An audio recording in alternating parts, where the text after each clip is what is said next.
In the remote village of Haverton, whispers of an ancient forest haunted the locals.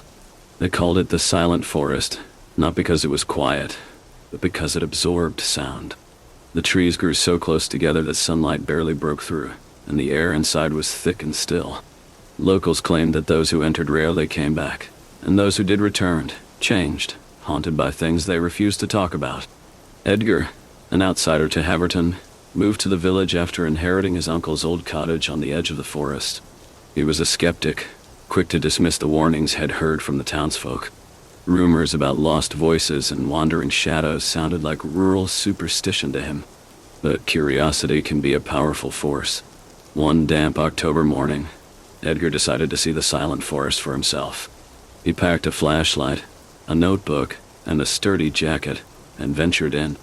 At first he found nothing unusual, just the towering, dense trees, and a path overgrown with roots and weeds. As he walked deeper, he realized the stories weren't entirely unfounded. The air is different here, thick and oppressive, as though weighed down by an unseen force. And the silence was unnatural. Not even a bird's chirp or a rustling leaf. After a while, Edgar noticed a subtle noise, like the faint hum of distant voices. He paused, tilting his head, straining to listen. But every time he tried to catch the sounds clearly, they seemed to slip away, like they were weaving through the trees. The deeper he went, the louder the murmuring grew, yet he still couldn't make out a single distinct word. Edgar scribbled notes about the phenomenon, chalking it up to a natural auditory illusion caused by the forest's density. As he wrote, he became acutely aware of how muffled everything was. Even the sound of his pen scratching on paper seemed to dull in the dense atmosphere. He walked on, feeling the murmurs intensify into whispers, frantic, overlapping, as though hundreds of people were trying to speak at once. Then, suddenly, he heard his name. Edgar. He froze, flashlight shaking slightly in his hand. The voice was soft, almost a whisper, but clear. He shone his light around, but there was no one in sight, just the endless trees pressing in around him. He rationalized that he might have misheard. Just the wind, perhaps. But then it came again, unmistakably this time. Edgar, help us. The words were barely a breath, but they clung to the air, lingering longer than they should. Edgar's chest tightened as he scanned his surroundings. For the first time, doubt crept in. He knew there shouldn't be anyone else here. And yet, he called out, asking who was there, but his voice sounded foreign, swallowed up almost as soon as it left his mouth. He pressed forward, the call of curiosity outweighing the fear gnawing at him. The voices became louder, more desperate. Soon he could make out snippets of sentences, pleas, cries for help, fragments of what sounded like warnings. He began to see faint figures flickering in the periphery of his vision. They were shadowy, barely human shapes, slipping between the trees and vanishing the moment he tried to look at them directly. Edgar's pulse quickened. He turned on his heel to head back, only to realize that the path behind him was gone, swallowed up by the twisted, encroaching roots and trees. Panic began to seep in as he realized he was lost. As he tried to calm himself, something cold brushed against his hand. He looked down, and his breath caught in his throat. A handprint, small and pale, had appeared on his skin, as if someone had pressed their fingers into him. He rubbed at it, but it wouldn't come off. The voices grew closer, almost inside his head now, filling his thoughts with fragmented images, flashes of twisted faces, wide, desperate eyes, and open mouths frozen mid-scream. They were the lost souls of the forest, he realized, trapped in this place, caught between worlds, and they were reaching out to him. One voice rose above the others, clearer and more distinct. It was his uncle's voice. Edgar, you need to get out. He whipped around, his flashlight beam swinging wildly through the darkness. For a brief moment he saw his uncle's face, ghostly pale, eyes wide with terror, staring back at him from the shadows. You shouldn't have come, his uncle's voice warned, echoing through the trees. They'll never let you leave. Edgar stumbled backward, panic taking over. He turned and ran, weaving through the trees, dodging branches and roots. The voices chased him, becoming screams, wails of anguish that seemed to echo within his skull, growing louder with every step. The trees began to close in, the branches clawing at him as if they were alive. He felt his body growing heavy, his limbs sluggish as though he was wading through thick mud. The forest itself seemed to pulse, drawing him deeper, and the shadows became hands, reaching out to grasp him, to pull him under. He fell to his knees, unable to move as the shadows began to encircle him, their eyes hollow, their faces twisted in agony. "Help us," they whispered again, hands reaching out, grasping at his arms, his legs, his face. The cold touch of their fingers seeped into his skin, draining him of warmth, of life. He felt his heartbeat slow, his breath hitch, as the world around him began to dim. Then, as he felt his own essence slipping away, he remembered the flashlight in his hand. With the last of his strength, he turned it on, aiming the beam directly at the shadows. They recoiled, hissing and fading back into the darkness, if only for a moment. Taking advantage of the brief reprieve, Edgar stumbled to his feet and ran, keeping the light trained in front of him. The whispers continued, angry and frantic now, but they seemed to keep their distance. He could see a faint glimmer of light in the distance, the edge of the forest. Summoning every ounce of strength, he pushed forward, barely daring to look back as the shadows clawed at his heels. Just as his strength was about to give out, he burst through the tree line, collapsing on the ground outside the forest. He lay there, gasping for breath, the weight of the forest lifting from him. When he looked back, the silent forest loomed, silent as ever, its secrets hidden once more in the shadows. But he knew he'd brought something back with him. Pale handprint on his wrist remained, cold and unyielding. And at night, just as he was about to fall asleep, he'd hear the faint, desperate whispers calling his name, reminding him that once the forest claims you, it never really lets you go. The handprint on Edgar's wrist refused to fade. No amount of scrubbing or covering it up could make it go away. It was as though the mark had been burned into his skin, a reminder of what he had encountered in the silent forest. Worse, the whispers that pursued him out of the forest grew stronger each night, lingering at the edges of his consciousness. Days passed, but the village of Haverton seemed unaware of Edgar's troubles. If anything, the locals barely looked at him now. It was as if they knew something he didn't, or rather, something he had yet to understand. One night, as Edgar lay in bed exhausted from a day of futile attempts to research the forest's history, the whispers returned. But this time they were sharper, more insistent, and horribly clear. "Edgar, you must come back. Help us." The voices called out, overlapping and growing louder, filling his mind until he thought he might go mad. Then he heard the one voice that terrified him most, his uncle's. "Edgar, you're not safe," it warned. "They've marked you. You have to free us." A cold shiver ran through Edgar, and he sat bolt upright in bed. This was beyond any rational explanation, but as much as he wanted to dismiss it as a nightmare, he knew it wasn't. The forest had marked him, and if he didn't find a way to lift its curse, he feared he would end up like his uncle. A lost soul, forever trapped within its shadows. Driven by desperation, he decided to return to the silent forest. The next night, Edgar prepared himself. He gathered salt, candles, and a small iron dagger, items he'd read about in his frantic research as ways to protect oneself from malevolent spirits.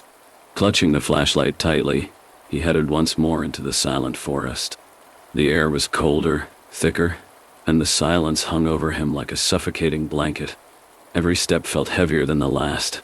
The flashlight's beam was weak in the dense fog that seemed to have risen from nowhere, curling around his legs, pulling him further in. Soon, the whispers returned, but this time they were harsher. He could feel the forest's pulse, alive and resentful of his presence. And then, just ahead of him, he saw the faint outline of a figure. It was his uncle standing motionless among the trees, his eyes wide and hollow. Edgar approached cautiously, heart pounding. "Uncle? Is it really you?" The figure nodded slowly, but its movements were jerky, unnatural. His uncle's voice came out in a tortured whisper. "You're in danger, Edgar. They don't forgive. They don't let go. They want you to stay." Edgar felt a chill run through him. But why? What do they want from me? The forest feeds on us, on our fears, our regrets, our voices. Once you enter, You become part of it. His uncle's eyes locked onto Edgar's with desperate intensity. You have to free us, Edgar. There's a way. At the heart of the forest, there's something holding us here. Edgar swallowed hard, trying to summon the courage to ask the question he feared. How do I free you? His uncle's hand rose, pointing deeper into the trees. The heart. Break the heart, and we're free. The figure faded into the shadows, but not before Edgar heard a final whisper. Hurry, before they take you too. Edgar continued deeper, his fear giving way to grim determination. The forest grew darker, the whispers louder, forming a relentless cacophony of tortured cries. At the center, where the trees grew impossibly tall and thick, he found a small clearing, and there, in the middle of it, was an ancient, twisted tree. Its bark was pitch black, gnarled and contorted, as though it had been twisted by countless tormented souls. Its roots seemed to pulse, a sickly red glow emanating from deep within the earth. Edgar knew at once. This was the heart of the silent forest. Taking a deep breath, he approached the tree, gripping the iron dagger tightly. As he stepped closer, the whispers escalated, their tone shifting from desperate pleas to furious threats. Leave. You don't belong. Ignoring the voices, Edgar raised the dagger, preparing to strike the tree. But as he did, the roots shifted, and something slithered out from the shadows. A dark, amorphous figure with hollow eyes and a twisted grin. It moved toward him with unnatural speed, reaching out with skeletal fingers that oozed darkness. Edgar stumbled back, nearly dropping the dagger. The figure's hollow gaze bore into him, its voice echoing in his mind. You think you can escape, Edgar? It hissed. This forest is ours. All who enter belong to us. Summoning his last ounce of courage, Edgar lunged forward, plunging the dagger into the heart of the twisted tree. A deafening scream erupted from the tree as cracks spread along its bark, glowing red like embers. The forest seemed to tremble, and the shadows recoiled, wailing in agony. As the tree shattered, the whispers grew quieter, then faded entirely. The figure screamed one last time before dissolving into the air, its form scattering like ashes in the wind. When Edgar awoke, he was lying at the edge of the forest, the morning sun just beginning to rise. The oppressive silence was gone, replaced by the gentle rustling of leaves and the chirping of birds. He looked down at his wrist, and to his relief, the pale handprint had vanished. Exhausted but free, Edgar stood and turned to leave, his heart pounding with relief. As he made his way back to the village, he felt an overwhelming sense of peace, as though a heavy weight had been lifted. The forest had released its hold, but as he reached the path that led out of Haverton, he hesitated. Turning back, he glanced at the edge of the silent forest. In the soft morning light, he could have sworn he saw faint figures in the trees, watching him with grateful eyes. For a moment, he thought he saw his uncle, smiling faintly, before fading back into the shadows. The silent forest was quiet once more, its secrets buried deep within its twisted heart, waiting for the next soul to venture too close. For weeks after that night, Edgar tried to put the silent forest behind him. He could still feel the strange pull of the place, a sense of unfinished business lingering in the corners of his mind. But the forest had grown quiet. The voices no longer haunted him at night, and the pale handprint had disappeared. Life, it seemed, had returned to normal. Yet, as he walked through the village, Edgar couldn't help but notice the way the townsfolk looked at him. Some gave him furtive, almost fearful glances, while others refused to meet his eyes altogether. It was as though he had become an outsider all over again, but this time for reasons he couldn't understand. One misty morning, as he was leaving the local store, an elderly woman with a face lined like tree bark stopped him. Her cloudy eyes were fixed on him with an intensity that sent a shiver down his spine. They say you went into the silent forest, she said in a voice barely above a whisper. Edgar nodded, swallowing hard. Yes, I did. I had to find out what was in there.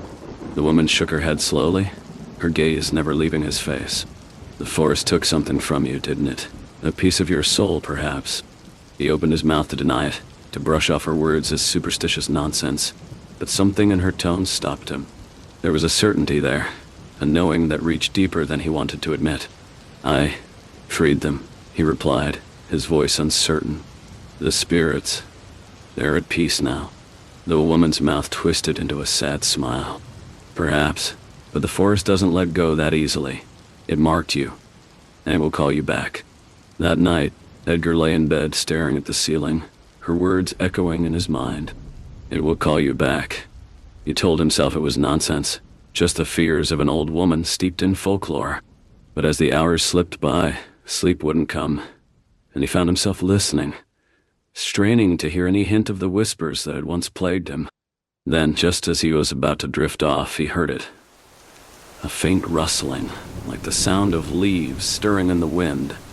Though his windows were closed, he sat up, heart racing, listening. The sound grew louder, like footsteps moving through the forest, drawing closer and closer to his room. A chill settled over him as he realized the sound wasn't outside.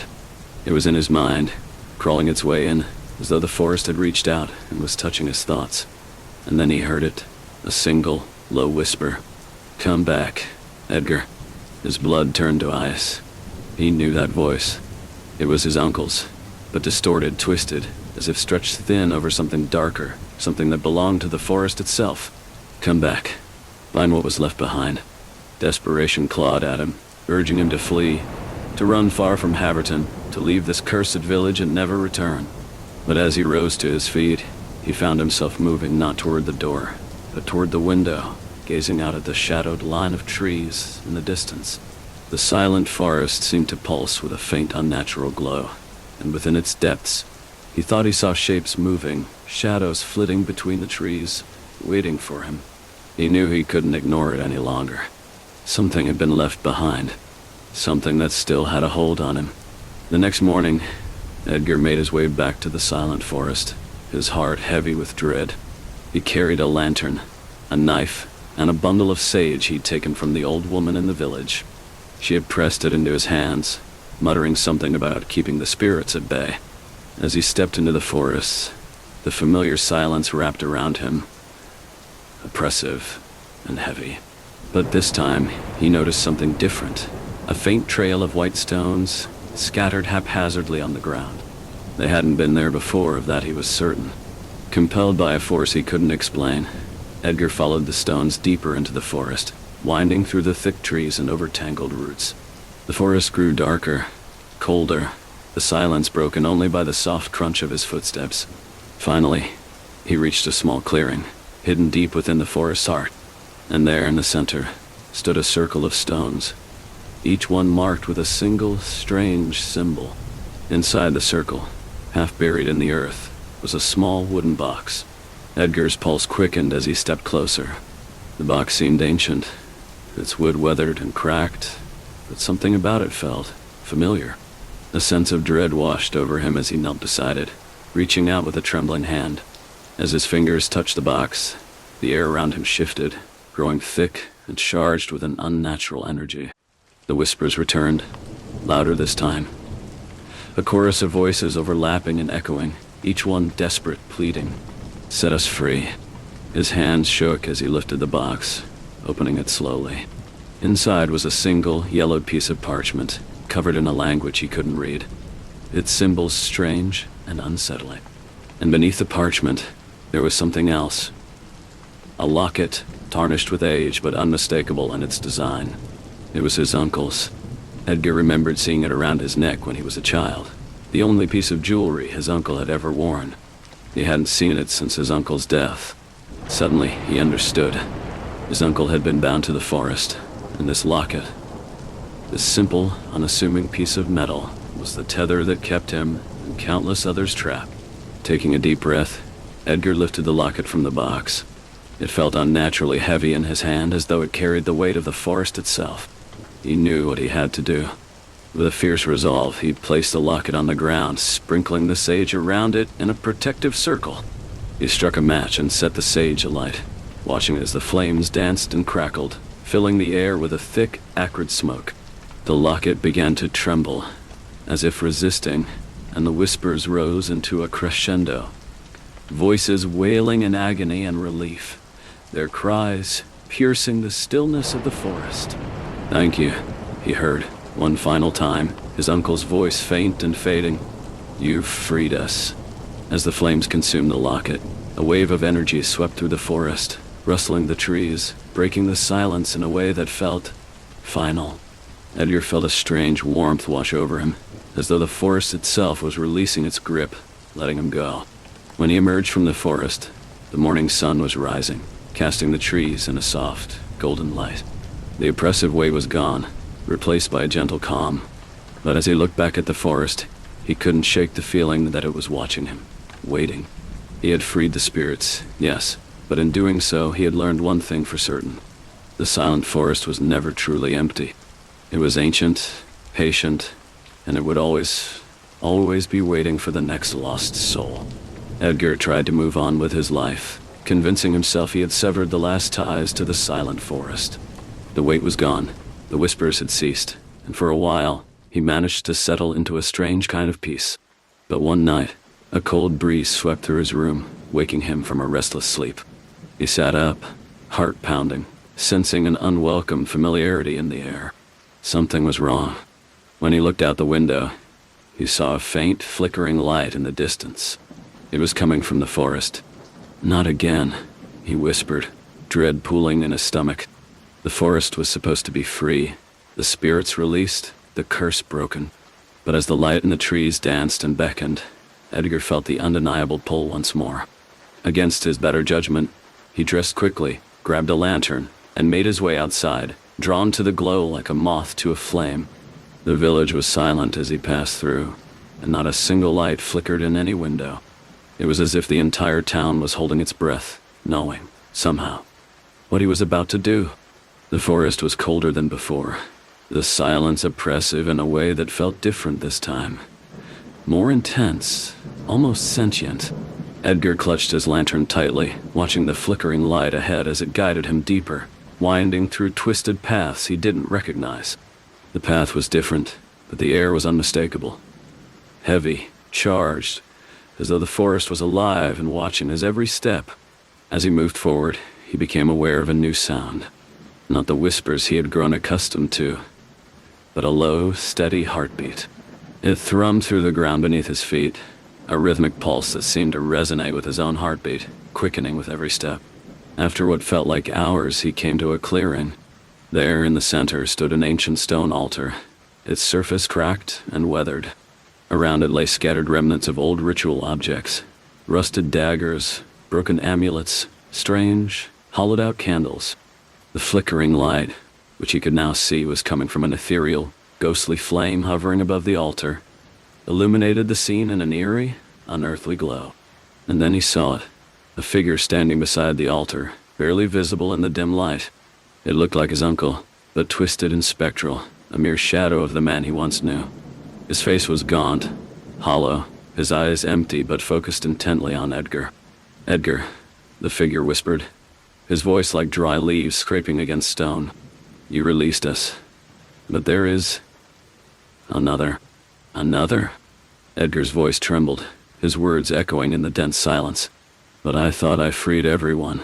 I thought you were at peace." The figure shook his head slowly, and for the first time Edgar noticed a faint glimmer of something in his uncle's eyes, a mixture of sorrow and fear. "Not all who are bound to the forest are spirits, Edgar. There are older forces here. Forces that were drawn by the sorrow and suffering of those trapped souls. And when you freed us, you disturbed something that has been waiting? Lurking?" A chill ran through Edgar's spine as he looked around, the trees looming overhead like silent witnesses. He could feel it now, a dark, ancient presence, something deeper and more malevolent than any spirit he had encountered. "What does it want?" he whispered, barely able to keep his voice steady. "To consume," his uncle replied, his voice barely audible. "To grow. It feeds on those who enter, on their fears, their pain. We were its nourishment, but now that we are gone, it is hungry, Edgar. And it wants you." Edgar's heart pounded as the shadows around him seemed to close in, the once still trees now swaying slightly, as if breathing in unison with the thrumming pulse beneath the earth. He took a step back, glancing over his shoulder, but the path had disappeared, swallowed by the forest. "Is there any way to stop it?" he asked, his voice desperate. His uncle's figure flickered, growing fainter by the second. There is a ritual, but it requires a sacrifice. Blood freely given by one who has entered and survived. It is the only way to satisfy the forest's hunger. Edgar's stomach churned. You mean, I have to give it my own blood? Not your life, his uncle clarified, but a part of yourself. Enough to show the forest that you respect its power, that you honor its ancient hunger. Only then will it allow you to leave. Edgar's hands shook as he drew the small iron dagger from his pocket, the one he had carried for protection the first time he entered the forest. Taking a deep breath, he held the blade to his palm, feeling the sharp edge press into his skin. The forest seemed to grow silent, expectant, waiting. With a final glance at his uncle's fading form, Edgar sliced his palm, feeling a sharp sting as blood welled up. He let it drip onto the altar, each drop echoing in the silence like a heartbeat, merging with the thrumming pulse beneath him. As the blood touched the stone, the ghostly flame above the altar flared brightly, illuminating the entire clearing. The trees trembled and the shadows receded, almost as if the forest itself were exhaling in satisfaction. The heartbeat slowed, the oppressive weight lifting, replaced by a strange, tranquil silence. Edgar stumbled back, clutching his bleeding hand, watching as the ethereal flame flickered and then went out. The clearing faded into darkness, and the figure of his uncle disappeared, his expression peaceful, finally at rest.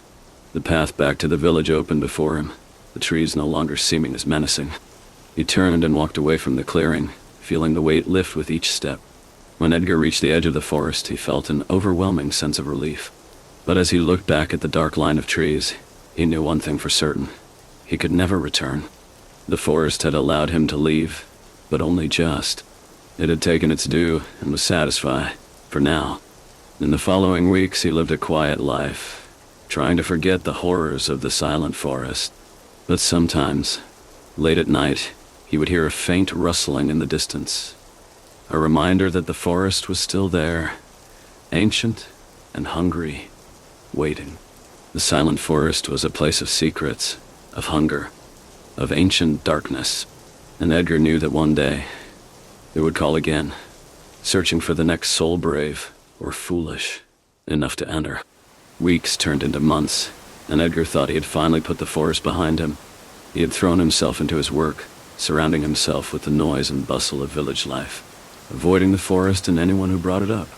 But despite his efforts to escape, there was a subtle shift, a feeling of being watched, of unseen eyes following him wherever he went. One foggy evening, as he was locking up his small shop, Edgar noticed an old tattered letter tucked under the door. Frowning, he picked it up and unfolded it. The paper was yellowed and worn, as if it had been waiting in the forest for centuries. The handwriting was faint and unfamiliar, but the message was clear. The forest remembers, Edgar. The debt is not yet paid. His hands shook, and he stumbled back, clutching the letter as if it might disappear. He wanted to dismiss it as a cruel joke, a remnant of his nightmares. But deep down, he knew the forest hadn't forgotten him. It had only been biding its time. That night, he couldn't sleep. He lay in bed, the letter on his nightstand, the words etched into his mind. He knew what it meant. The forest was calling him back. By dawn, Edgar had made up his mind. He could no longer live under the forest's shadow. If it wanted something from him, he would face it, settle whatever debt lingered. He packed a few supplies, more out of habit than necessity, and made his way once more to the edge of the silent forest. As he stepped into the trees, the world grew quiet, the usual chirping of birds and rustling of leaves replaced by a thick, ominous silence. It was as if the forest had been waiting for this moment, knowing he would return. Edgar walked deeper, the familiar pulse beneath the earth growing stronger. Soon he found himself in the same clearing where he had performed the blood ritual months ago. The ancient stone altar stood untouched, but now at its base lay a small, twisted sapling, its leaves black and glistening like oil. The sight filled him with an unsettling sense of recognition. He didn't know why, but he felt certain that this sapling hadn't been there before, and that it had grown from the blood he had left behind. The air thickened, and a familiar voice drifted through the silence. It was his uncle's voice, soft and sorrowful. "Edgar, you came back. Why can't you leave me alone?" Edgar whispered, gripping the small dagger he had brought, though he knew it would be of little use. "You took something from the forest, Edgar," the voice replied. "A piece of its hunger, and now it grows within you." Edgar's heart pounded as he looked down at his hands, which had begun to tremble. He could feel it now, a strange, unnatural energy surging through his veins, pulsing with the same rhythm as the forest's heartbeat. "How do I make it stop?" he asked, his voice trembling. A figure emerged from the shadows, taking the shape of his uncle but looking even more hollowed out, as if he were only a shadow of a memory. "To break free," the figure said, "you must sever the bond that was forged in blood." The figure pointed to the twisted sapling, its black leaves shimmering in the dim light. "Destroy it, Edgar. Only then will the forest release you." Edgar's hands shook as he approached the sapling. He raised the dagger, preparing to strike, but a sudden surge of pain shot through him, stopping him in his tracks. It was as if the forest itself had reached into his chest, squeezing his heart with an icy grip. He doubled over, gasping for breath, his vision blurring as the whispers returned, louder and more insistent. They filled his mind, overlapping, each one demanding, pleading, warning. "You are part of us now. Feed the forest, Edgar. Stay with us." He forced himself to his feet, gripping the dagger so tightly that his knuckles turned white. With a final desperate cry, he plunged the blade into the base of the sapling, twisting it as the black leaves began to wither, curling in on themselves like burned paper. The ground trembled, and a bone-chilling scream echoed through the clearing, the voices of countless souls rising in a mournful wail.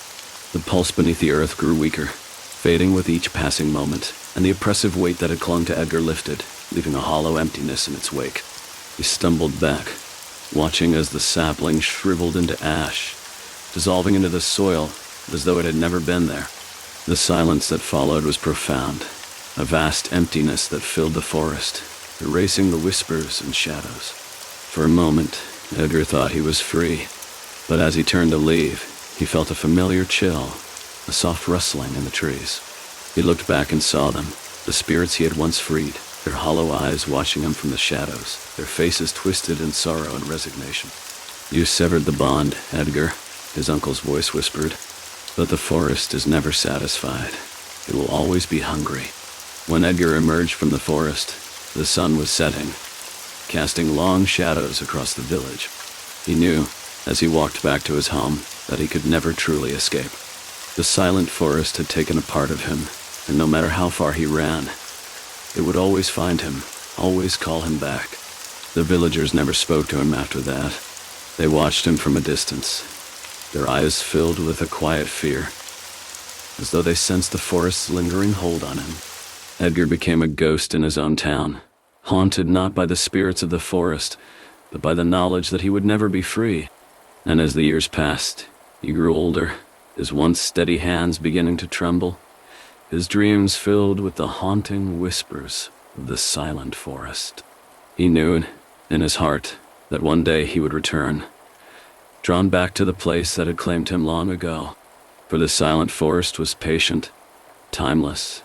As Edgar grew older, he became a permanent fixture in the village, a strange, solitary figure whose haunted eyes told of secrets no one dared to ask about. Years passed, and the townsfolk spoke of him in hushed whispers, warning their children to steer clear of the man who had seen the forest. He barely left his small, dimly lit house anymore, content to sit by the window, staring out at the distant line of trees with an unreadable expression. The nightmares had not left him. Every night, they would return, stronger and more vivid, replaying the horrors he'd witnessed in the silent forest. The ancient trees, the pulsing heartbeat beneath the ground, the twisted faces of the spirits who watched him from the shadows. It all flooded his dreams, leaving him drenched in cold sweat. Sometimes he would wake to find a faint echo of that same pulse in his own veins, as if a part of the forest had taken root inside him. Then, one autumn evening, as the first frost settled over the village, Edgar noticed something strange. A dark spot had appeared on the back of his left hand, a small black mark that resembled a leaf. It wasn't a bruise or a mole. It looked unnatural, almost like a burn that had taken the shape of a twisted, gnarled leaf. The sight of it sent a shiver through him, as he instinctively reached to cover it. No matter how hard he scrubbed, the mark remained. A haunting reminder that the forest had not forgotten him. And with each passing day, it grew darker, spreading like a shadow creeping across his skin. He tried to ignore it, tried to hide it, but the villagers noticed. They saw him covering his hands, saw the haunted look in his eyes, and the whispers grew louder. One cold, quiet night, as he sat by the fire, a knock echoed through his house. It was soft, hesitant, as if whoever stood outside was afraid to disturb him. He opened the door to find a young girl, no older than 16, standing on his porch. She looked up at him with wide, fearful eyes, clutching something tightly in her hands. "Mr. Edgar," she whispered, her voice barely a breath. They told me you could help." Edgar frowned, taking in the girl's pale face and trembling hands. "Help? With what?" She held out a small, withered flower, its petals a strange, dark shade, almost black. Edgar felt his stomach twist as he recognized the flower. It was a bloom native only to the silent forest, a rare and poisonous plant that grew deep within its darkest depths. "My brother, he went into the forest," she said, her voice cracking. "He said he heard voices calling him. I tried to stop him, but he wouldn't listen, and he hasn't come back." Edgar's heart sank. He had warned the villagers countless times, told them not to venture into the silent forest. But curiosity, he knew all too well, could be a dangerous thing. He looked down at the mark on his hand, now spreading to his fingers, the twisted leaf darkening with each passing moment. The forest was calling him back. He could feel its pull, stronger than ever, a magnetic force tugging at his very soul. "I'll find him," Edgar said, his voice heavy with resignation. The girl's eyes filled with a mixture of hope and fear as she nodded, whispering her gratitude before slipping back into the night. The journey back to the forest felt different this time. Edgar moved with a sense of finality, as though he knew he wouldn't return. The mark on his hand throbbed, pulsing in time with a faint heartbeat he could now feel reverberating through his entire body. It was as if the forest's ancient pulse had merged with his own, sensing them together. When he entered the silent forest, it was as if no time had passed since his last visit. The trees loomed, taller and darker than he remembered, their twisted branches reaching out like skeletal hands. The ground beneath him was soft, almost yielding, as though it were welcoming him back, drawing him deeper into its depths. Edgar followed the familiar path, winding through the maze of trees until he reached the clearing with the ancient stone altar. But this time, there was something new. A faint trail of black petals leading away from the altar and into the darker shadows beyond. He followed the trail, each step heavier than the last, his heart pounding with a strange mixture of fear and resignation. The path led him to a small hidden grove, shrouded in mist, where he saw the figure of a young boy huddled against a tree, his eyes wide and terrified. The boy looked up as Edgar approached, his face pale and gaunt. I heard them calling," he whispered, his voice trembling. "They told me they were lonely. They said you would come." Edgar knelt beside the boy, placing a comforting hand on his shoulder. "We need to leave now." But as he turned to lead the boy out of the grove, the ground beneath them began to tremble, the pulse growing louder, reverberating through their bones. The trees seemed to close in, their branches twisting and reaching toward them, as if trying to keep them from leaving. A voice echoed through the forest, deep and ancient, filling the air with a chilling resonance. "You belong to us, Edgar. You and the boy. Stay and feed the forest." Edgar's chest tightened as he felt the mark on his hand burn, spreading up his arm, claiming more of his skin. He realized with a sinking dread that the forest would not let them leave. Not this time. But he had made a promise to the girl. He would not abandon her brother to this ancient hunger. Drawing a deep breath, Edgar took the boy's hand, steeling himself. He raised his free hand, focusing on the mark that had spread across his skin, willing himself to use it, to channel the forest's own power against it. He could feel it, that dark pulse within him, merging with his heartbeat, a forbidden connection he had been afraid to acknowledge. With a surge of energy, he thrust his hand toward the trees, feeling the forest's energy tremble in response. The ground shook, the trees recoiled, and for a brief fleeting moment, the grip of the forest loosened.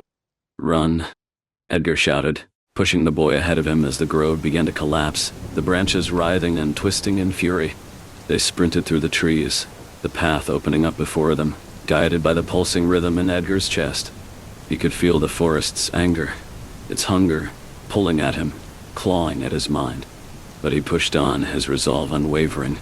At last they broke free from the trees, stumbling out into the open air. The boy clung to Edgar, sobbing in relief as they made their way back toward the village. As they neared the edge of town, Edgar looked down at his hand.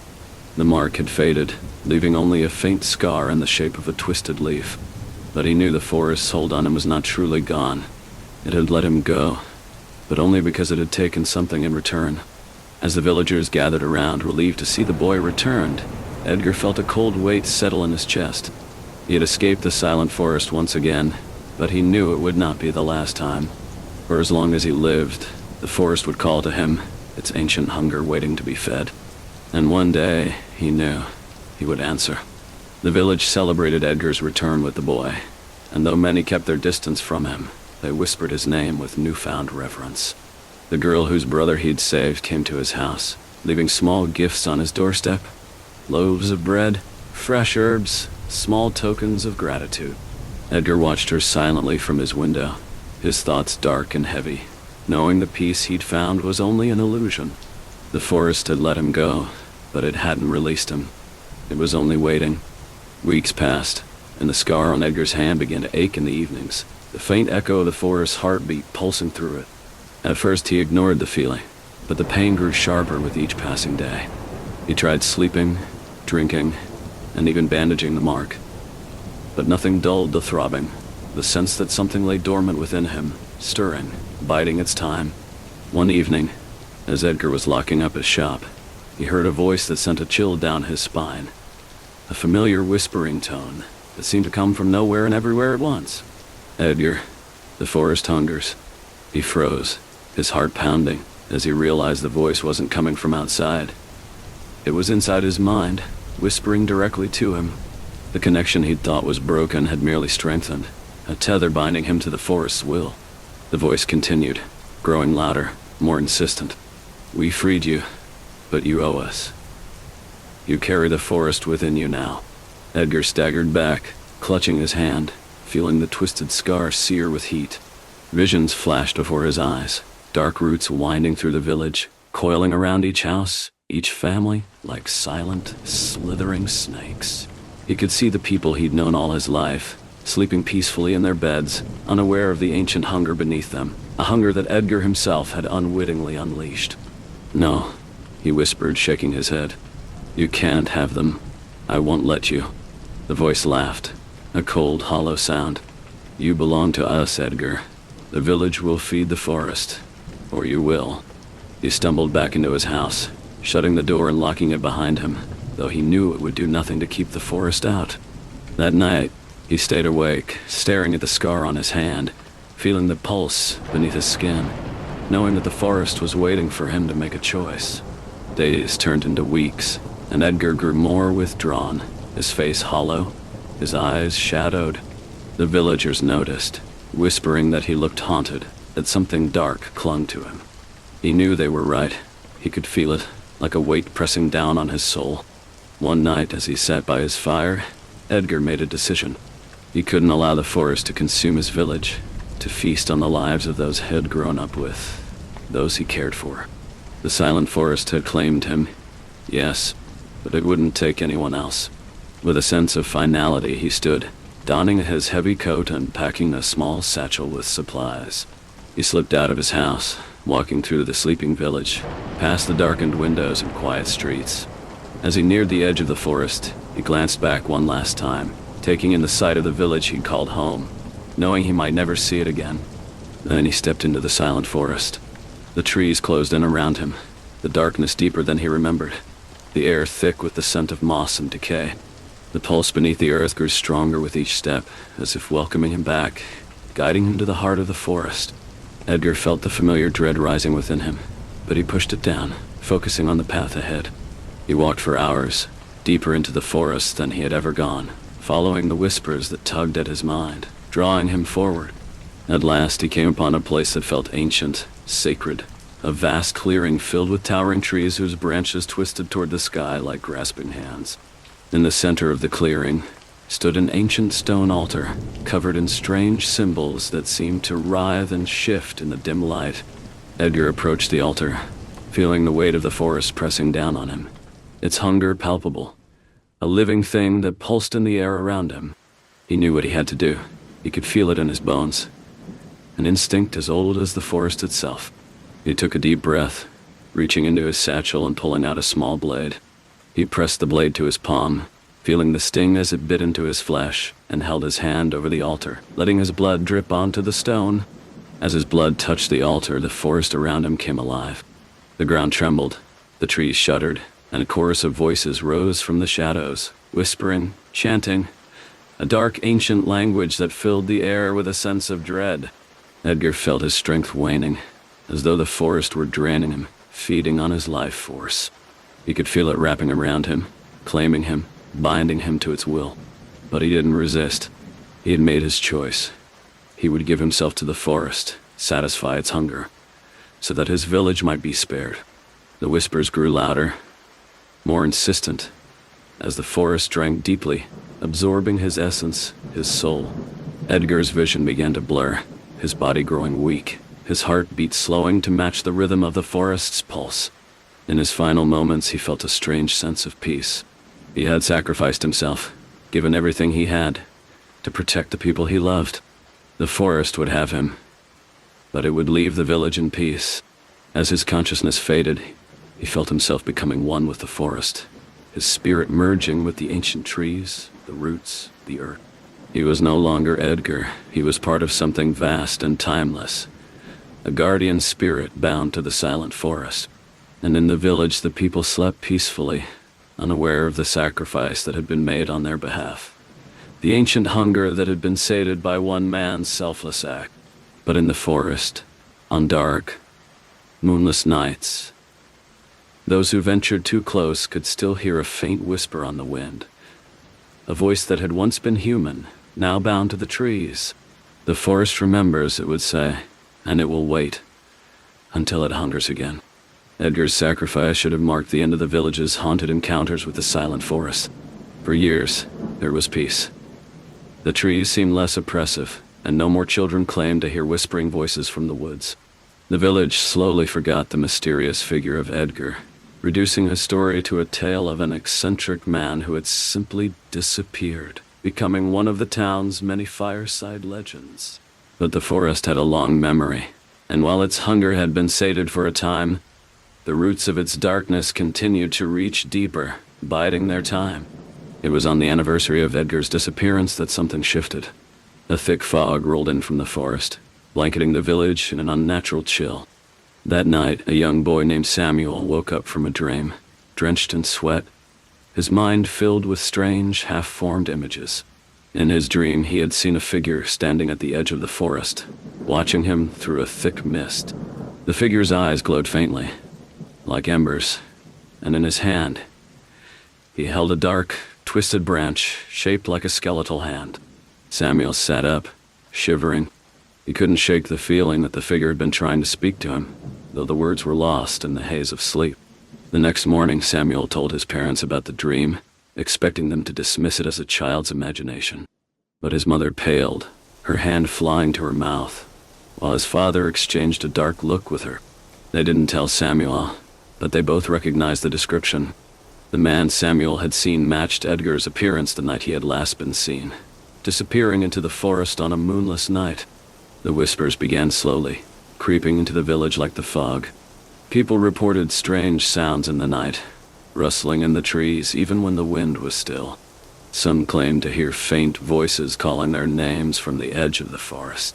And on more than one occasion, villagers spotted what looked like footprints leading from the forest to their doorsteps, only to disappear with the morning light.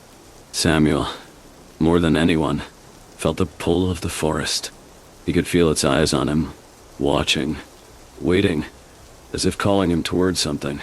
It was on a quiet evening when he couldn't resist any longer. The strange dreams had returned, each one more vivid, showing him images of Edgar's face, twisted with pain, his hand outstretched, beckoning. In the dream, Samuel felt Edgar's desperation, his need to convey something, as though he had a message that only Samuel could hear. Unable to resist the compulsion, Samuel slipped out of his house that night, moving silently through the village streets, drawn toward the edge of the silent forest. The forest loomed before him, the trees twisted and dark, seeming to breathe as they shifted with the faintest rustle. As he stepped into the woods, the air grew thick, pressing against him like a heavy blanket, damp and cold. Yet he pushed forward, compelled by the feeling that something waited for him just out of sight. He hadn't walked far before he saw it, a faint figure standing in the shadows, his outline barely visible in the dim moonlight. The figure stepped forward, and Samuel's breath caught as he recognized the familiar face from his dreams. It was Edgar, or what was left of him. His face was pale, hollow, his eyes glowing faintly with an otherworldly light. His clothes were ragged, his skin marked with strange dark patterns, like roots twisting under the surface. Edgar's lips moved, but no sound came out. Instead, a wave of emotion washed over Samuel, a mixture of sorrow, regret, and a terrible warning. Samuel took a step back, his instincts screaming at him to run, but he found himself rooted to the spot, unable to look away. Edgar raised his hand, the twisted mark on his palm faintly visible in the moonlight, and gestured to the ground in front of him. There, lying among the roots, was an ancient, bound book, its cover cracked and worn, covered in symbols Samuel couldn't read. Edgar motioned to it, his gaze imploring, urging Samuel to take it. The boy hesitated, but something deep within him stirred, a strange feeling that he was meant to find this, to uncover whatever secrets the book held. He bent down, picking it up, the rough leather cool beneath his fingers. The moment his hand touched it, he felt a surge of energy pulse through him, the faint echo of the forest's ancient power. Edgar's figure began to fade, his form dissolving into the mist, but not before he mouthed 3 words, each one clear in Samuel's mind. Save the village. Over the next few days, Samuel pored over the strange book. Its pages were filled with symbols, sketches of dark trees, and descriptions of ancient rites meant to appease the spirits of the forest. He found a passage detailing an old ritual, a way to bind the forest's hunger, to prevent it from consuming the living. But the ritual was dangerous, requiring an offering of life, a sacrifice just as Edgar had once made. Samuel understood what Edgar had been trying to tell him. The forest's hunger had returned, but this time it demanded more. It would not rest until it had claimed another life to take Edgar's place as its guardian, someone to contain its power, to keep the ancient forces from spilling over into the village. One moonless night, Samuel ventured back to the forest, the book clutched tightly in his arms. He read the ritual steps aloud, his voice steady despite the fear bubbling within him. The forest stirred, shadows coiling around him as he recited the incantations, each word echoing through the trees, as though the forest itself were repeating them. A sudden wind whipped through the forest, and Samuel could feel the ancient presence wrapping around him, inspecting him, judging him. His chest tightened, but he continued, his voice unwavering as he completed the final line. Then there was silence. The forest stilled, the oppressive air lifting, and for a moment, it felt as if the trees were holding their breath. And then, a faint glow appeared at the edge of Samuel's vision, a soft, comforting light that seemed to dispel the darkness around him. He turned, and there, standing just beyond the trees, was Edgar, his face peaceful, free of the torment that had once haunted him. "Thank you," Edgar whispered, his voice warm and full of gratitude. "You saved them." With a final lingering look, Edgar's figure faded, his spirit finally at peace. Samuel watched him go, feeling a strange sense of closure, as though a heavy weight had been lifted from the forest itself. From that night on, the silent forest seemed different. The villagers noticed that the whispers had faded, the strange occurrences ceased, and though the forest remained dark and forbidding, its hunger had finally been appeased. As for Samuel, he kept the book hidden, a reminder of the ancient power that lay dormant just beyond the village. He knew that as long as the book remained, the forest's secrets were safe, waiting for another guardian should the hunger ever return. And sometimes, on quiet, mist-filled nights, he would walk to the edge of the forest, listening for the faint echo of a voice he knew was watching over them, a voice that whispered, "The village is safe." Samuel's life took on an air of quiet normalcy after that night. The forest, once a source of dread, became just another part of the landscape. A shadowy reminder of the past, but no longer a source of nightly terrors. The villagers went about their lives, oblivious to the dark truths hidden in Samuel's memories. Only he knew that the forest's silence was not permanent. The ancient power lay dormant, but watchful, bound by the ritual and Edgar's sacrifice, but still alive beneath the roots and soil. Months passed, and Samuel grew into a teenager with an air of quiet seriousness. He carried the weight of what he had seen and done like an invisible cloak. He kept the book safe, hidden beneath loose floorboards in his room, only pulling it out when he felt an inexplicable pull. A whisper that reminded him the forest was still there, still aware. One evening, as the sun sank low, painting the sky in streaks of blood red and deep purple, the newcomer arrived in the village. She was a young woman with striking green eyes and long raven black hair that caught the light like ink. Her name was Alara, and she said she was a traveler, an herbalist seeking rare plants in the old woods. The villagers were cautious at first, but Alara's warmth and skill with healing soon won them over. Samuel, however, kept his distance, watching her with the wariness of someone who knew the forest's true nature. Alara, for her part, seemed drawn to Samuel. She would catch his eye during village gatherings, offer him friendly smiles, and once, when their paths crossed near the market, she whispered, "The forest knows you." Samuel's heart clenched at her words, but he forced a smile, hoping the fear didn't show in his eyes. "I don't know what you mean." Alara's smile deepened, eyes sparkling with a knowing light. "Perhaps not yet," she said, and walked away, leaving Samuel with a chill that settled deep in his bones. Days turned into weeks, and Samuel couldn't shake the feeling that Alara was hiding something. He would catch her at the edge of the forest, standing motionless, her head tilted as if listening. One night, driven by a gnawing sense of dread, Samuel decided to follow her. The moon was high, casting long, silvery shadows across the village as he trailed Alara's slim figure through the streets and into the woods. She moved with purpose, weaving through the underbrush as if she'd walked the path 1,000 times. Samuel kept his distance, his breath shallow, each step echoing the pulse of his quickening heartbeat. Alara stopped in the clearing where Edgar had once stood. The ancient stone altar sat in the center, its symbols gleaming faintly under the moonlight. Samuel hid behind a thick oak, watching as she knelt before the altar and placed her hands on its cold surface. "Spirits of the forest, I am here," she whispered, her voice soft but resonant, as though speaking directly to the roots and shadows. The air thickened, a low hum building in the distance. Samuel felt the familiar, oppressive weight settle over the clearing, and he realized with a sudden terrible certainty that the ritual he had performed had not sealed the forest's hunger. It had merely shifted it, binding it temporarily. Ilara's voice rose, chanting in a language that sounded older than the stones, older than the forest itself. The ground beneath Samuel's feet trembled, and the trees shivered as if alive. A cold wind whipped through the clearing, carrying with it a voice that Samuel hadn't heard in years. "Samuel." It was Edgar, his whisper echoing from the depths of the forest. Samuel stepped out from behind the tree, his fear overridden by the need to stop whatever Alara had started. "Alara," he called, his voice breaking the rhythm of her chant. She spun around, eyes wide with a mix of surprise and irritation. "You shouldn't be here, Samuel," she said. But there was no malice in her voice, only regret. "The forest must be balanced. The ritual you performed was not enough." Samuel shook his head, stepping closer to the altar, feeling the ground quiver beneath him.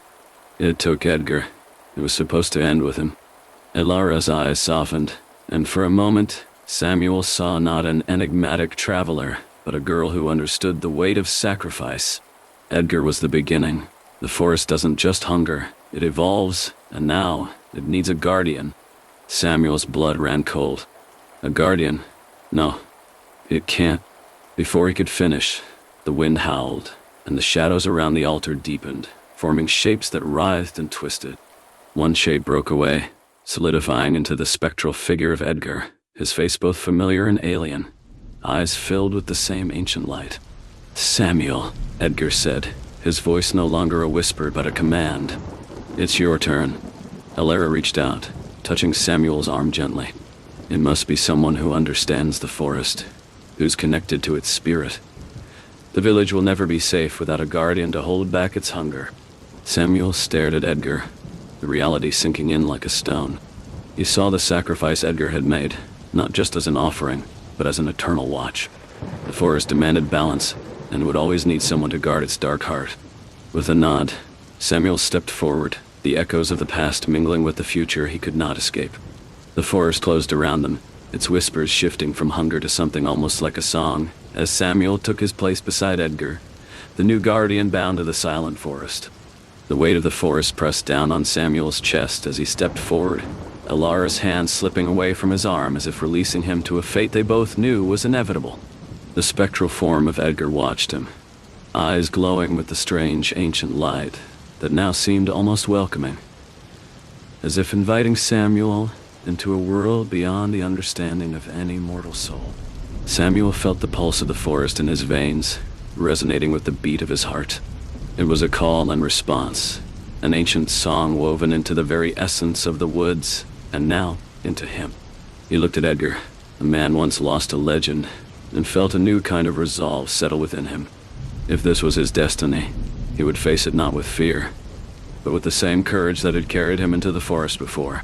"Samuel, are you ready?" Edgar's voice was no longer hollow or disembodied.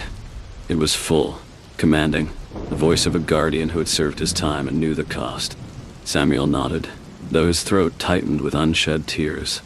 "I am." Alara's eyes glistened with a mixture of pride and sorrow. "The guardian's bond will be complete when the final words are spoken. Do you understand, Samuel?" "Yes," he whispered, feeling the forest's power swell around him, whispering promises and secrets in a language older than the stones. Edgar lifted his spectral hand, the light in his eyes flickering as the forest seemed to listen. The wind stilled, the trees stopped their restless shifting, and the entire clearing seemed to breathe as one. Samuel closed his eyes, the pages of the ancient book he had hidden so long ago coming to life in his mind. The words were etched there, part of him now. He opened his eyes and began to speak, the incantation spilling from his lips like a river.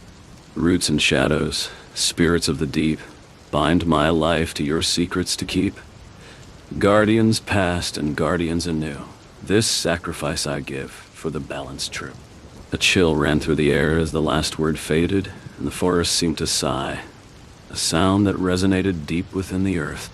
Samuel felt the binding take hold, an invisible tether that connected him to the roots and branches, to the whispers and the silence. Suddenly, the spectral form of Edgar smiled, a peaceful expression washing over his once tormented features. His outline began to shimmer, breaking apart like leaves caught on a breeze. As his spirit dissolved, Samuel felt the weight of centuries pass through him, the stories and memories of countless guardians who had stood before him, each one facing the hunger and mystery of the forest. Edgar's final words lingered on the wind. "The forest is yours now." In the days that followed, the village noticed a change. The fog that had once clung to their homes dissipated, and the whispers that haunted the nights faded into nothingness. People spoke of feeling lighter, as though a great burden had been lifted. And though they didn't know why, they felt safe, watched over by something unseen yet benevolent. Alara remained in the village, tending to those who needed her skills and watching the edge of the forest with knowing eyes.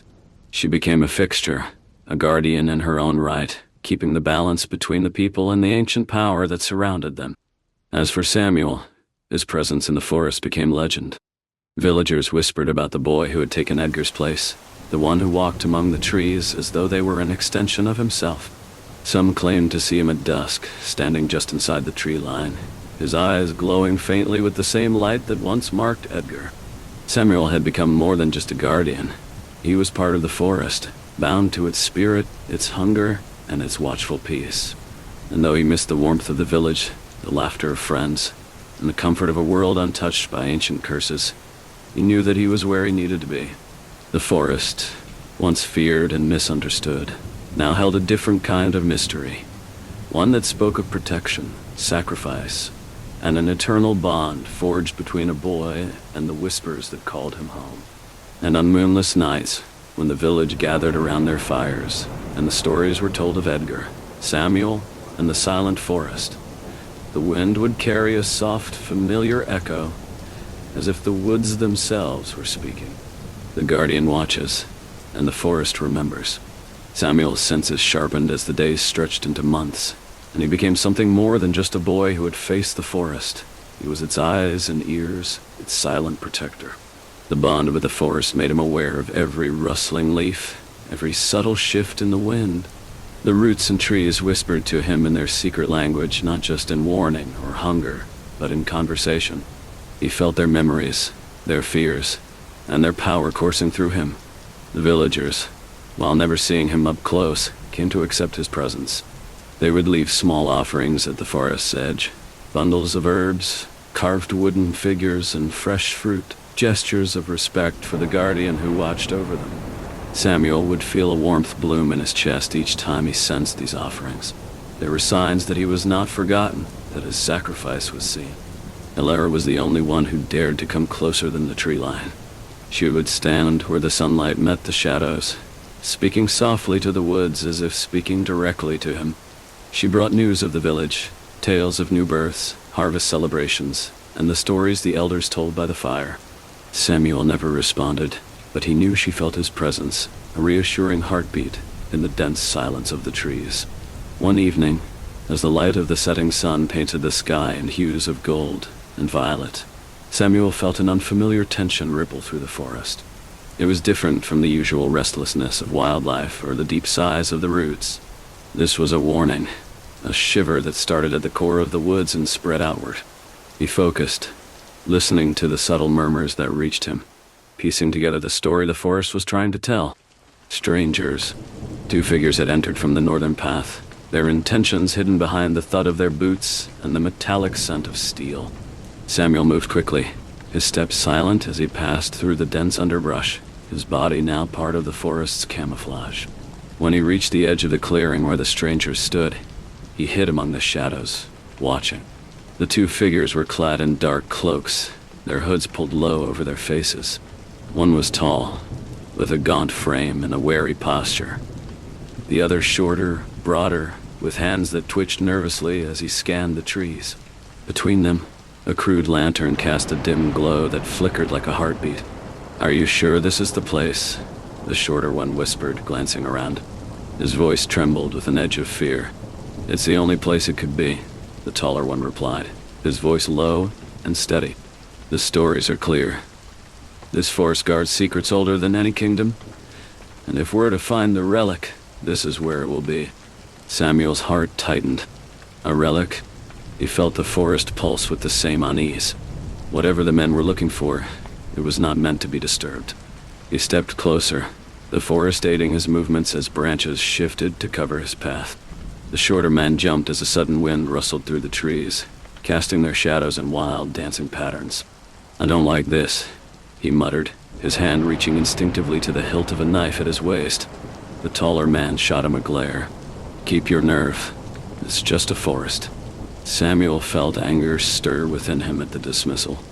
This was not just a forest. It was a living entity, one that had seen centuries of sacrifice and resilience, now bound to him and his ancestors. He reached out mentally, feeling the familiar hum of the trees and roots responding to his touch. The forest awaited his command, ready to defend its secrets. Before he could act, Alara's voice cut through the clearing, sharp and commanding. "You don't belong here." Both men spun around, startled. Alara stood at the edge of the clearing, her figure illuminated by the last light of day, her green eyes hard and fierce. "Who are you?"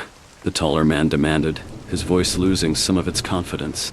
"Someone who knows more about this forest than you ever will," she said, stepping forward. "Leave now, before it decides you're a threat." The shorter man laughed, a nervous bark that belied his fear. And what if we don't?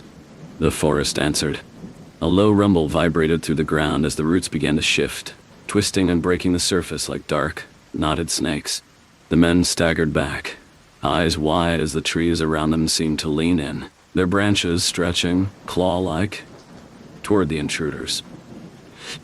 Samuel emerged from the shadows then, his presence more felt than seen. The forest surged around him, amplifying his will. The taller man's eyes met Samuel's, and for a moment, all bravado left him. The guardian's gaze, glowing faintly with the ancient light of his bond, spoke of power, sacrifice, and warnings unheeded. "We're leaving!" the tall man shouted, grabbing his companion's arm. They stumbled back, their footsteps pounding against the forest floor as they fled, their lanterns swinging wildly before disappearing into the dark. The silence that followed was heavy, but calm. Elara turned, her eyes meeting Samuel's across the clearing. For the first time, he stepped fully into the light, his face a mixture of boyhood and something far older. They regarded each other, understanding passing between them without a word. "Thank you," she said softly, a smile breaking the tension in her features. Samuel nodded, the forest echoing the quiet relief. And though he could not say it aloud, the woods carried his sentiment to Elara, rustling with a sound that almost resembled, "You're welcome."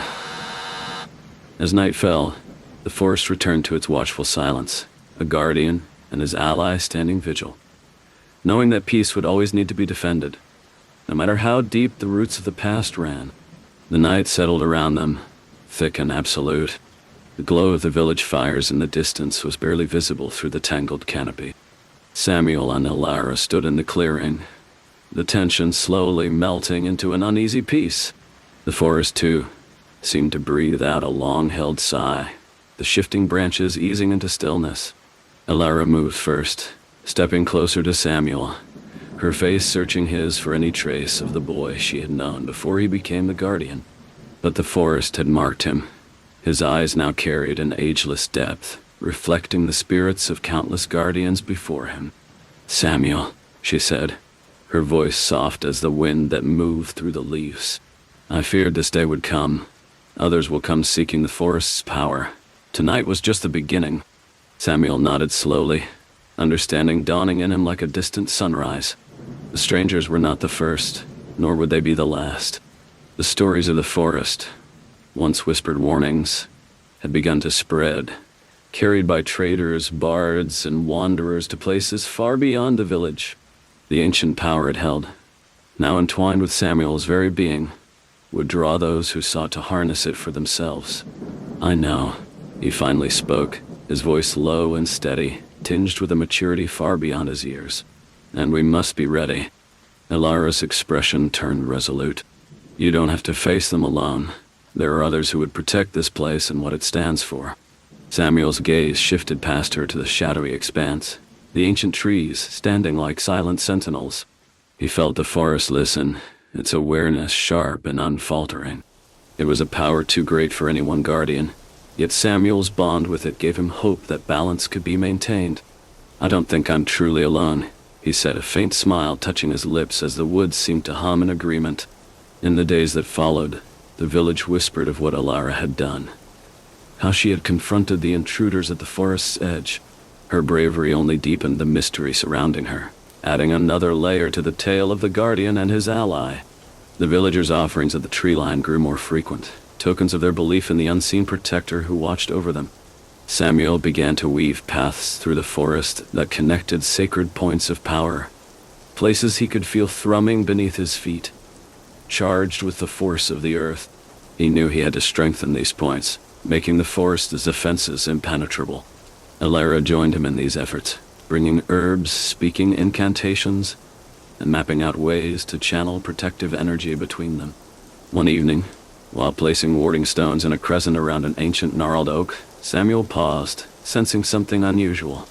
A presence brushed the edge of his awareness, not hostile, but probing. He turned, catching Elara's eye as she, too, seemed to feel the subtle shift. "What is it?"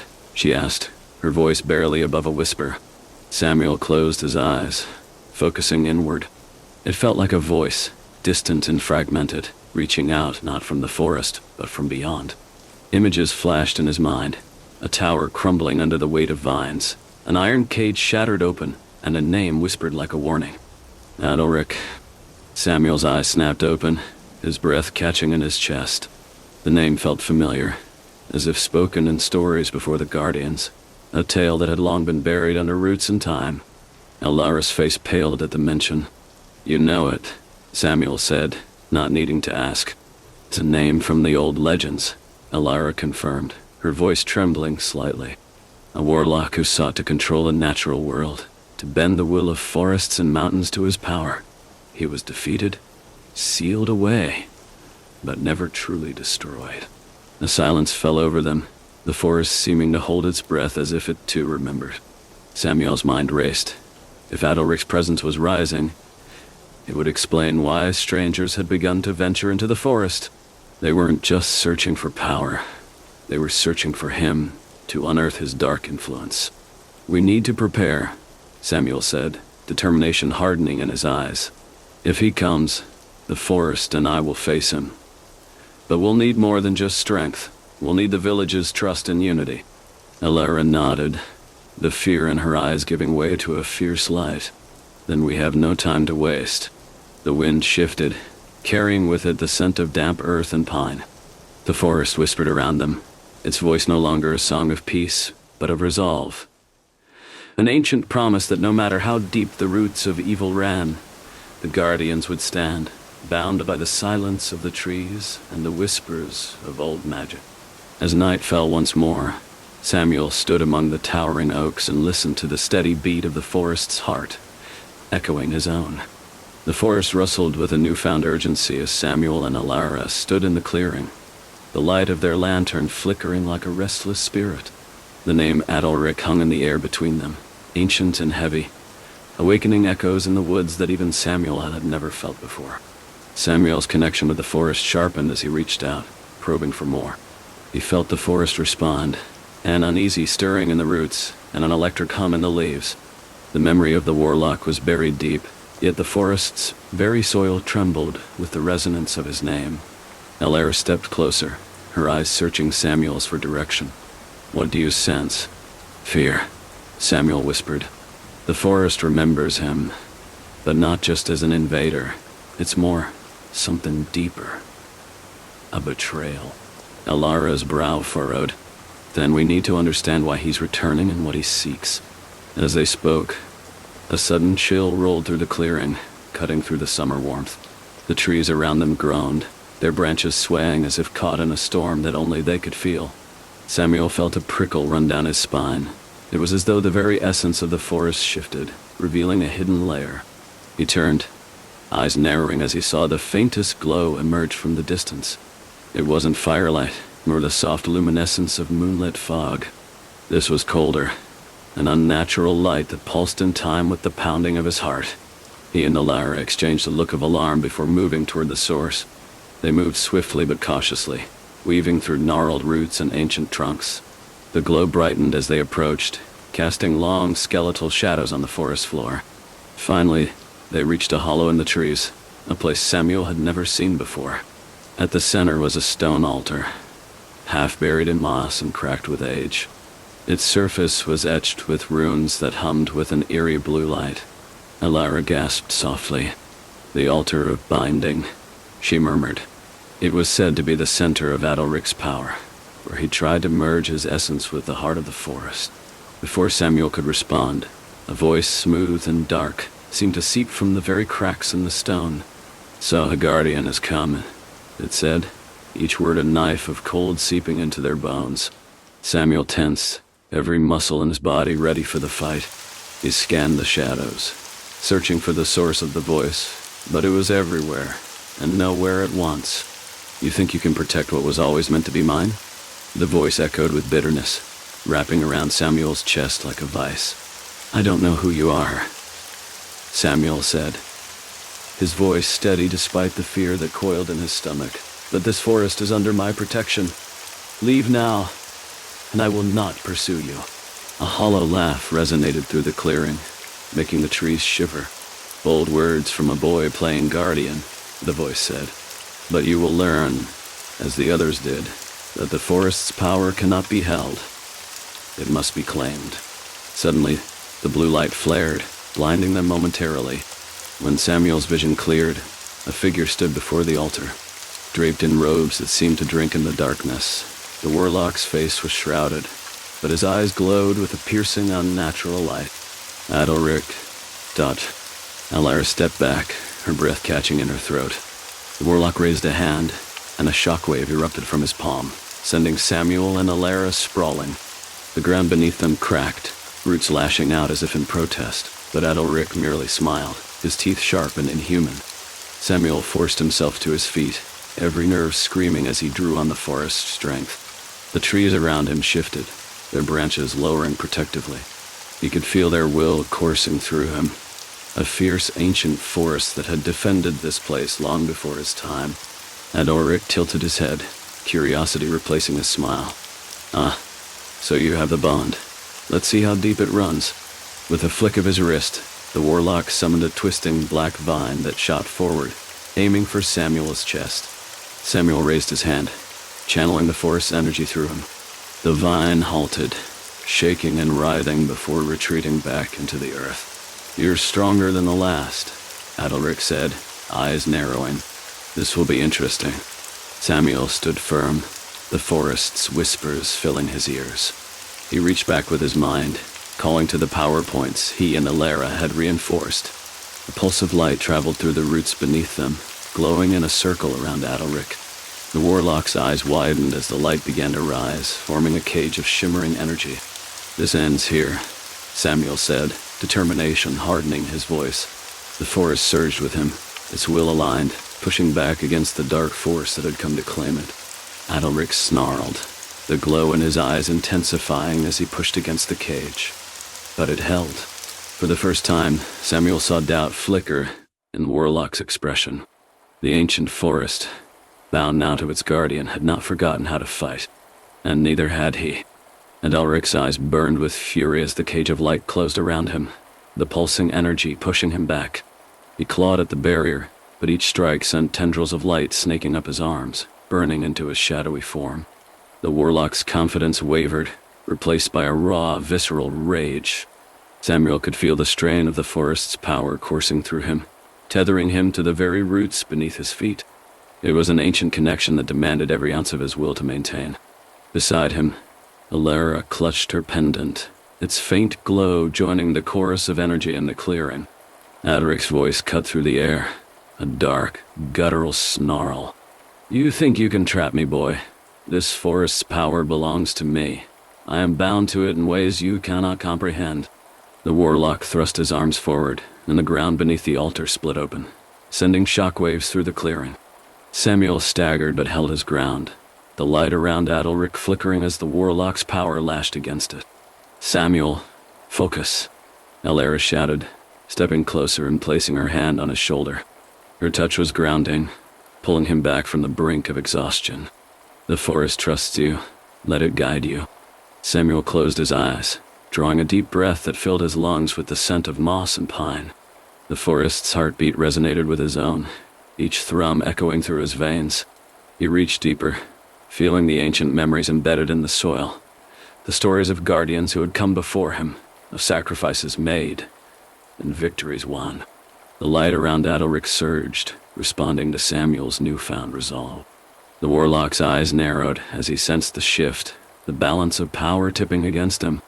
No, Adalric roared, summoning a wave of shadow that erupted from his feet, lashing out like black fire. The barrier wavered, but Samuel felt the forest push back, an immovable force against the darkness. You don't belong here, Samuel said, his voice steady, now resonating with an otherworldly depth. The roots beneath Adalric coiled and tightened, pulling him downward as if the forest itself sought to reclaim him. The warlock's form flickered, becoming less substantial with each passing moment. Adalric's gaze locked with Samuel's one last time, a mixture of rage and reluctant respect. This is not over, he hissed, his voice growing faint as the roots wrapped around him and the light blazed, sealing him away once more. The clearing was bathed in a blinding white glow, and then silence. When the light faded, Adalric was gone. The stone altar, cracked and ancient, now lay dormant, its ruins dark. The forest seemed to breathe out, a collective sigh of relief as the tension finally ebbed. Alara's hand slipped from Samuel's shoulder as she sank to the ground, exhaustion plain on her face. "We did it," she whispered, the words barely audible over the rustle of the trees. Samuel nodded, though the weight of what had just happened pressed on him. "For now," he said. The whispers of the forest, though calm, carried an undercurrent of warning. Adalric's power had been contained, but not destroyed. The echoes of his dark magic would linger, a shadow waiting to find form. But as dawn's first light broke through the canopy, bathing the clearing in a soft golden glow, Samuel felt the forest's quiet gratitude. It was a new day, and for now, they had won. The guardian and the forest stood as one, ready for whatever darkness might come next.